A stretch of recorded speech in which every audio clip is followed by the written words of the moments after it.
स्वागत छ भाइ बहिनीहरुलाई नेपाल अनलाइन स्कुलमा। हामीहरुले म्याट्रिक्ससँग रिलेटेड सर्ट क्वेशन्सहरु डिस्कस गरिरहेका थियौं, जुन कुरामा हामीले सर्ट क्वेशन्सहरुलाई चारवटा टाइपमा डिभाइड गरेका थियौं र यो भन्दा पहिले हामीहरुले टाइप 1, 2 र 3 को टाइप्सहरुको क्वेशनहरुलाई डिस्कस गरिरहेका छौं र आज हामी टाइप 4 को क्वेशनहरु डिस्कस गर्न गइरहेका छौं र त्यही क्रममा मैले टाइप 4 को एउटा यहाँ फर्स्ट क्वेशन लिएको छु।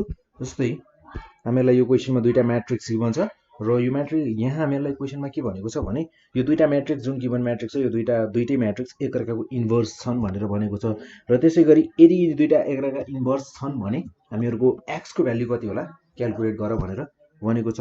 सो फर्स्ट अफ अल त हामीहरुलाई दुईटा म्याट्रिक्स गिभन छन्, सो यिनीहरु गिभन म्याट्रिक्स को बारेमा लेखौं। देन हामीहरुलाई म्याट्रिक्स भनेको 4 2 5 3 एउटा म्याट्रिक्स र त्यसैगरी हामीहरुको अर्को म्याट्रिक्स र त्यसैगरी हामीहरुसँग अर्को म्याट्रिक्स गिभन छ हामीहरुलाई x -1 -5/2 देन 2 यो दुईटा म्याट्रिक्स हामीहरुलाई गिभन छन् जुन एकअर्काका इन्भर्स छन् are inverse matrix to each other ठीक छ। देन हामीहरुको इन्भर्स म्याट्रिक्स छन् भने हामीहरुले इन्भर्स म्याट्रिक्स को डेफिनेसन पढ्दा नै हामीहरुले त्यहाँ के पढेका छौं भने यदि कुनै पनि दुईटा म्याट्रिक्सलाई मल्टिप्लाई गर्दा तिनीहरुको प्रोडक्ट जुन छ त्यो हामीहरुको यदि आइडेन्टिटी म्याट्रिक्स छ भने दुईटा म्याट्रिक्स को प्रोडक्ट आइडेन्टिटी म्याट्रिक्स हुन्छ भने हामीले के भन्न सक्छौं त ती दुईटा म्याट्रिक्स एकअर्कासँग इन्भर्स छन् भनेर भन्न सक्छौं। सो हामीहरुलाई यहाँ के भनेको छ भने दुईटा म्याट्रिक्स इन्भर्स छन् एकअर्काका।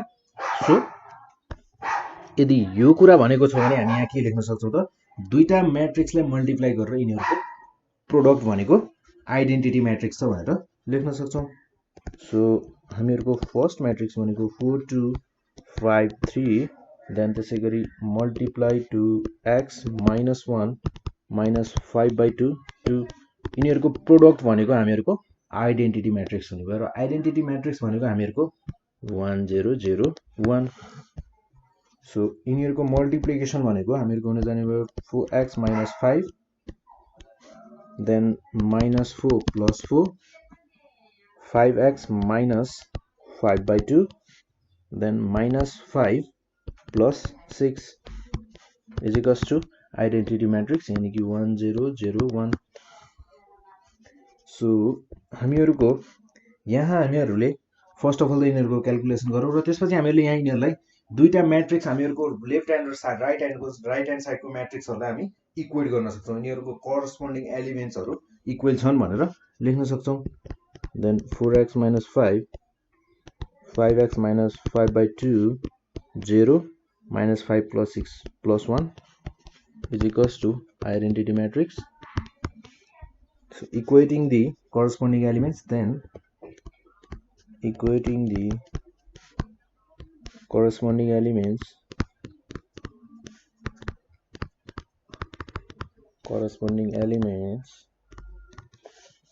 then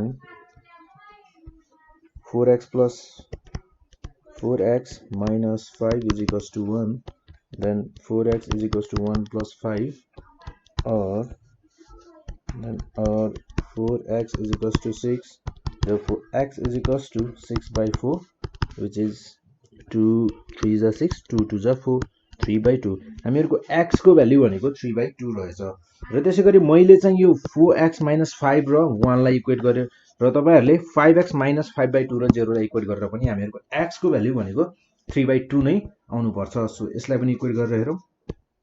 एउटालाई कुनै दुईटा मध्ये यो दुईटा मध्ये कुनै एउटालाई इक्वेट गरेर x को भ्यालु निकाल्दा हुन्छ, दुईटैलाई गरेर राख्नु पर्दैन। So 5x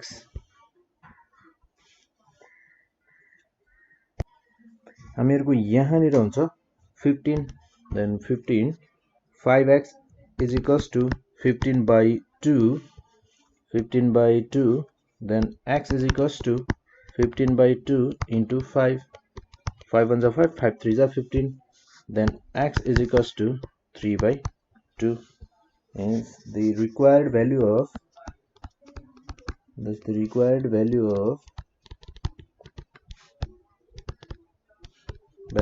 x is 3/2। So त्यसैगरी एउटा अर्को क्वेशन हेरौं।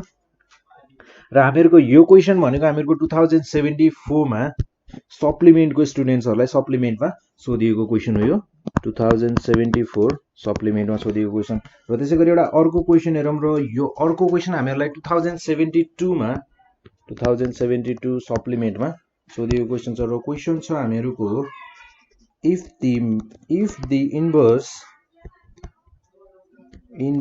of matrix कुनै एउटा म्याट्रिक्स गिवन छ जसमा हामीहरुको एउटा भ्यालु अननोन छ र अननोन भ्यालु भनेको हामीहरुको m273 is the matrix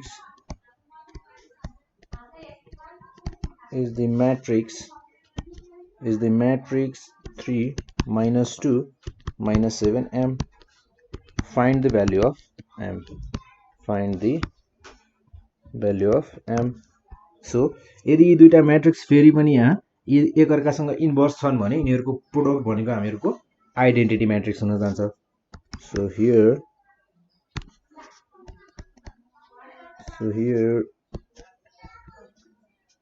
m273 हामीहरुलाई एउटा म्याट्रिक्स भयो गिवन र त्यसपछि योसँग मल्टिप्लाई गर्दा हामीहरुको 3 minus 2 minus 7 m म्याट्रिक्सलाई मल्टिप्लाई गर्दा यसले हामीहरुलाई एज अ प्रोडक्ट यसले दिन्छ हामीहरुलाई आइडेन्टिटी म्याट्रिक्स 1001. सो मल्टिप्लिकेसन भनेको हामीहरुको 3m minus 14 then 21 minus 21 then 2m plus 2m minus 14 plus 3m then equals to identity matrix 1001. So equating 3m minus 14 0 minus 14 plus 3m equating the corresponding